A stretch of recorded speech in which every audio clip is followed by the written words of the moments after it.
Yo guys, what's going on? Welcome to AdamMcKola TV. Apologies for the late preview for this game. And you're probably going to hear Steve and all them like having a little bit of a chat in the background. But you know what? It's all right. We're here. We're having a little cool down, a little chat ahead of the game tonight. We've got the watch along coming up, which we're going to be getting set up for soon. The paddock watch along with myself. Who's on tonight? Me, Joe, Steve, McGrath. and Joe McGrath. So we got two Joes on tonight. Ronaldo and Alex in social corner. Ronaldo and Alex in social corner. So it's a packed house with loads going on. So hopefully we'll all be watching and celebrating a Manchester United victory. But we know that might not happen. We've seen the way we performed against Chelsea at the weekend. It wasn't a great performance by the Reds.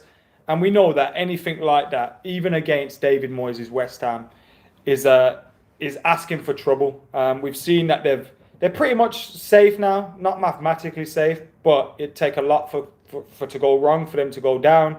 And they'll be coming there with less pressure on their heads, with a confident striker up front in Antonio, who's scoring loads of goals. And they'll be looking to upset the party. I remember Alan Kirbishley's West Ham coming at the end of the season when they needed points to stay up, grabbing a win with Carlos Tevez getting the goal now. Obviously, they don't have anyone in their ranks as good as Carlos Tevez, but we know anything can happen. So we've got to be on our guard. We've got to be aware of that. But I am also very confident we'll get a performance today. We'll get some sort of reaction because we saw after the game against Chelsea, it was bad.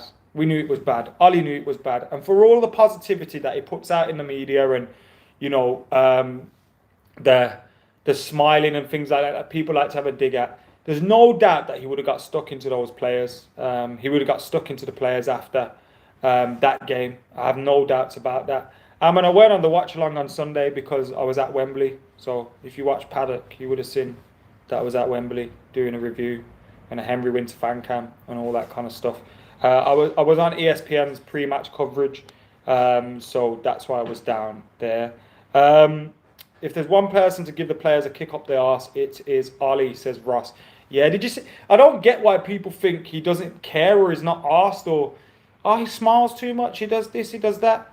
First off, we don't want a manager that's going to absolutely spank our players in public and, you know, just criticise them at every given opportunity. Now, Ole Gunnar Solskjaer was well within his rights to come out and say, you know what, David De Gea's fucked up. He's going to be dropped. He's not going to play for United again this season. He's well within his rights to say that. But he's not going to say that. He's going to come out and he's going to defend him.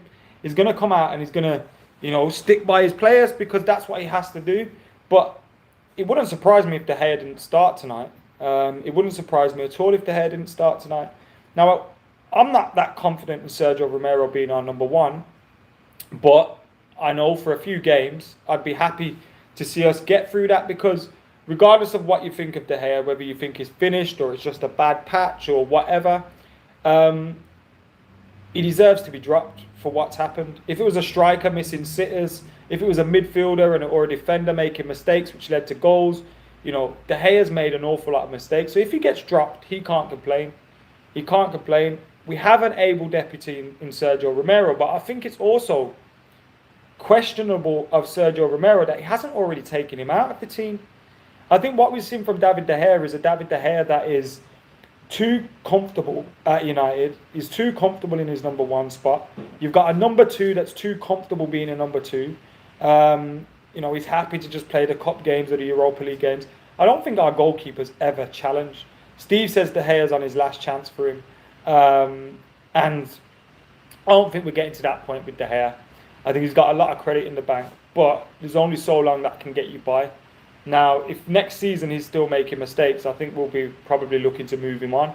But I do think at the back end of this season, it's probably going to be more of a protecting United and protecting him as well, because we don't just want to hang him out to dry at all. He's still a valuable asset to the club, whether he's having a bad time at the moment or not. So I think we'll stick by him, even if he might not stay in the team tonight.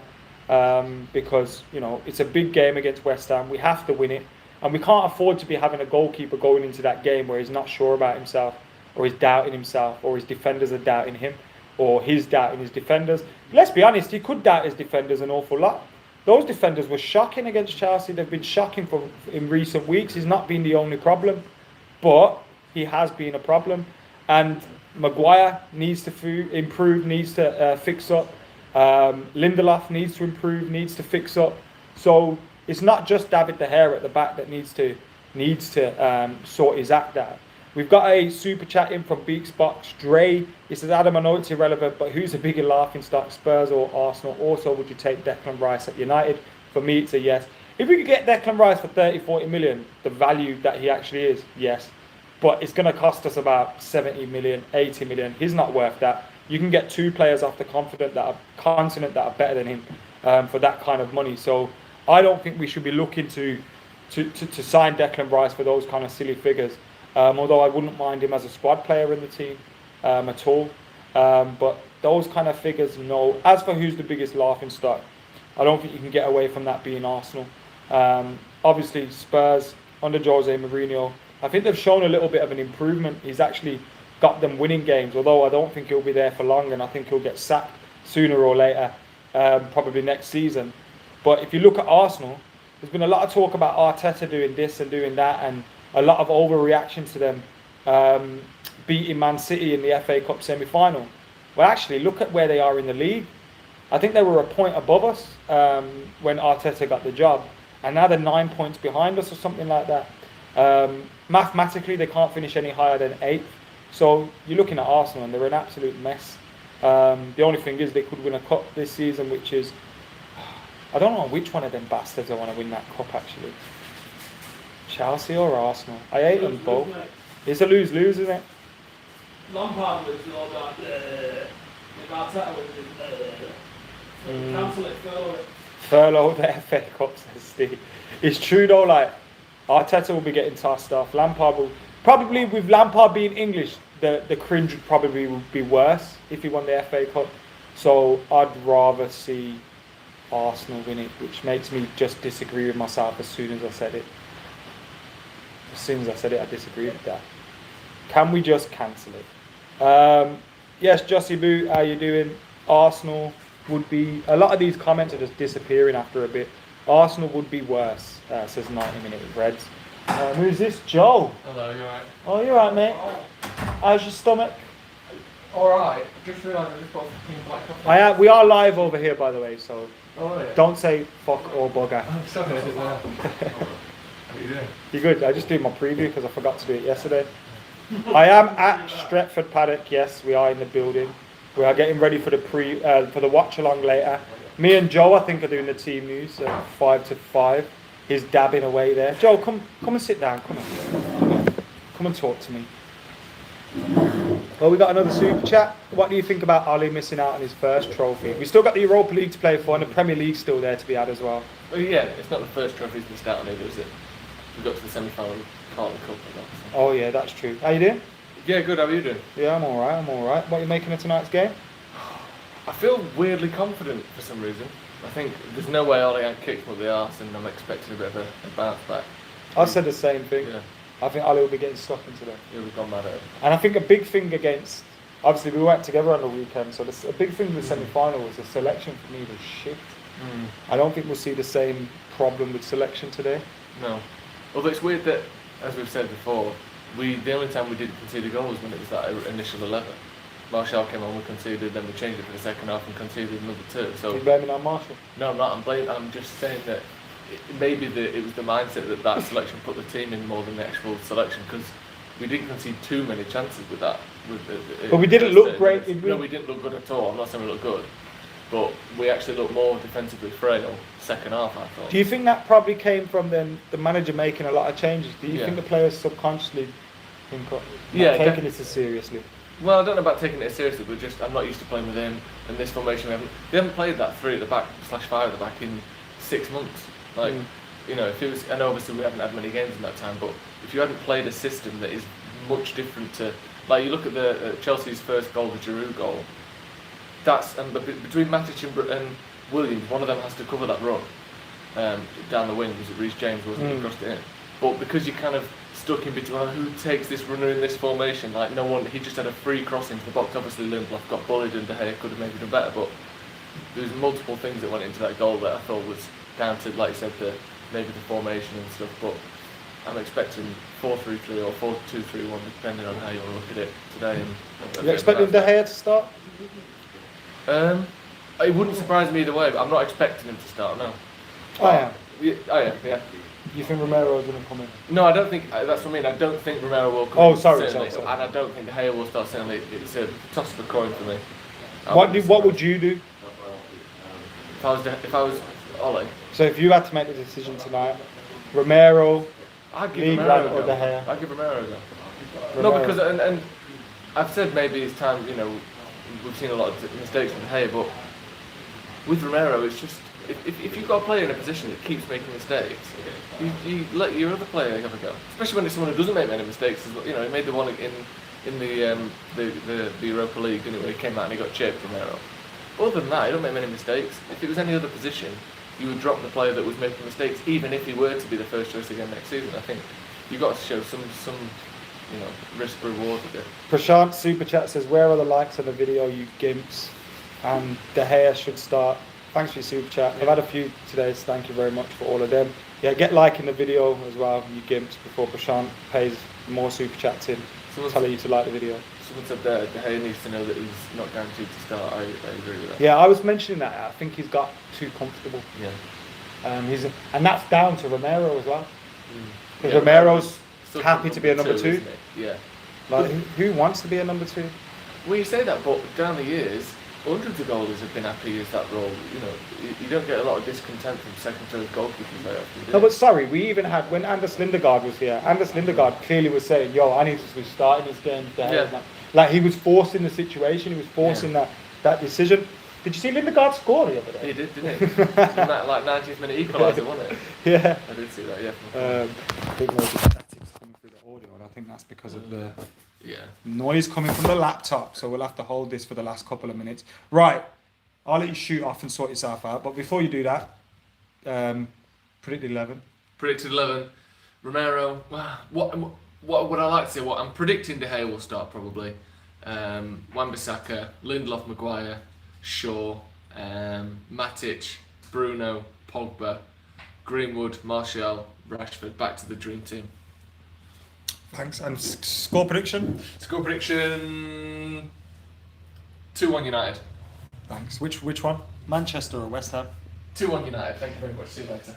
He's hedging his bets there, is Joe. He's not confident of Manchester. a victory. It said Manchester. We've had two more super chats in. So Rebecca says, I'm confident we can get a win and bounce back and make third place ours. Come on, United. I would say 3-0. Unknown Driller says, are you scared of Antonio versus Lindelof and Maguire? Surely Twanzebe should play. I think Twanzebe's still injured. De Gea, stick by him for now. Next season, bring Henderson in for competition. I do think McKola and Antonio will be looking forward to playing up against those pair today. I hope Eric Bailly is available. I seen him in training yesterday, so I'm hoping that was full football training and the concussion isn't a thing and he's able to play and he's not being kept out by the doctors, because I think Eric Bailly was the better of our centre halves against Chelsea, although none of them really covered themselves in glory. And I would like to see him play. Maguire, I'm not sold on him. Lindelof, I'm not sold on him. I think they have improved our defence since the start of the season. I don't think it's bad to say that. I think they definitely have improved our defence. But if they want to stay at Manchester United and be part of a team that's winning the big trophies that hopefully we can push on to, they've got to improve even more. And that goes for Harry Maguire as well. I'm starting to think maybe giving him the armband wasn't the right idea at this early on in his Man United career. Because can you guarantee he's someone that should be starting week in, week out? I don't think so. And it's not like he's a Gary Neville at the end of his career where he's captain. He's someone that's just come in. He's someone that should be demanding to be starting week in, week out. And his performances ain't doing that.